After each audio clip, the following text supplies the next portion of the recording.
est donc ici à Nantes avec Julien Kostrech, le directeur de West Media Lab pour le Festival d'Info Local de la 3e édition. En quelques mots, c'est quoi le Festival d'Info Local ? Alors c'est un moment d'échange entre professionnels, des médias de proximité. Nous on essaie vraiment d'inviter déjà tout type de médias de proximité, aussi bien les grands groupes que les médias associatifs, évidemment tous les supports, radio, télé, presse, pure player. Et puis de décloisonner aussi sur les sujets, donc on n'est pas que sur le journalisme, évidemment il y a des sujets éditoriaux, de développement éditorial, mais aussi des questions de marketing, de monétisation des contenus, et puis tout ce qui est aussi lié à la conduite du changement, la transition écologique, la RSE, il y avait un débat sur la diversité ce matin par exemple. Tous les enjeux en fait qui vont concerner aujourd'hui un média local dans son avenir. D'accord. C'est organisé par West Media Lab. Oui. C'est quoi West Media Lab exactement ? Alors West Media Lab, c'est une association qui fêtera ses 10 ans en 2022, l'an prochain. C'est une association qu'on a créée ici à Nantes en regroupant au départ tous les médias de la région.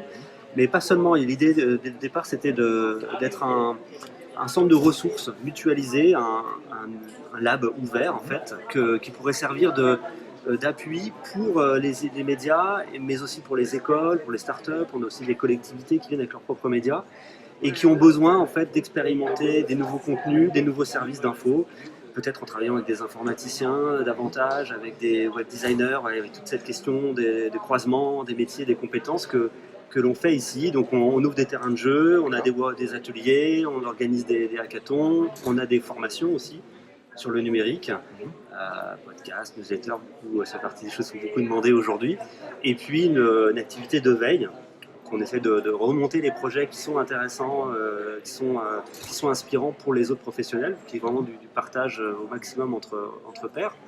Et ben le fil est un moment où voilà, on peut rassembler et partager tout cela. C'est aussi un des nouveaux moments de partage. On n'en avait pas eu pendant 2 ans.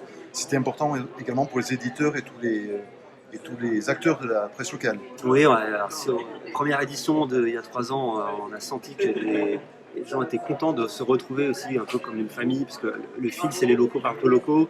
Et donc on a vraiment aussi, on est 100% sur l'info de proximité, et dans les sujets ou dans les approches ou dans les modèles, ça peut varier par rapport à d'autres événements médias. Et là, cette année, après une édition 2020 qui est entièrement à distance, il y a un vrai plaisir de retrouver des moments comme ça, de sortir le nez du guidon, de sortir de son média, de sa rédaction, et de se dire là, pendant une journée ou deux, j'écoute, je m'inspire, je prends des contacts, des idées, j'élargis mes horizons, mon réseau, et ça sert à ça. On disait l'info locale un peu sur le déclin il y a quelques années. Enfin, en fait, on s'aperçoit aujourd'hui que c'est vraiment dans l'air du temps. Il y a des formations qui se créent, il y a de nouveaux médias. C'est vraiment une nouvelle tendance, une tendance forte. On le disait sur le déclin, c'est-à-dire qu'il y a eu, je pense, une vue aussi un peu biaisée, parce que comme on a une baisse de tirage des journaux et de la diffusion du papier, et ça c'est vrai pour tous les journaux, même si c'est moins fort pour la presse régionale que ça a été pour la presse nationale, ce qu'on n'a pas toujours vu, c'est que parallèlement il y a une croissance phénoménale et toujours exponentielle des audiences numériques.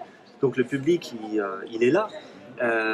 Et puis avoir l'info de là où on vit, on est quand même dans des besoins essentiels. Et sur la période récente, Covid avec les confinements, on a vu à quel point on avait besoin aussi des médias locaux dans l'urgence pour être informé de ce qui se passe auprès de chez soi. Donc tout ça a resserré des liens qui étaient déjà forts. Et je pense plus globalement, mais ça c'est sociétal, il y a une force du retour au local, mais ça s'exprime aussi à travers les gens qui reviennent sur les territoires où ils sont nés, ou qui veulent plus vivre dans des métropoles ou dans des villes moyennes, qui veulent... ça va de pair aussi avec une demande sur l'attente écologique, sur la transition écologique, de circuits courts, etc. Donc je pense que l'information locale aussi, elle profite quelque part de ce mouvement-là, elle l'accompagne et elle en profite aussi.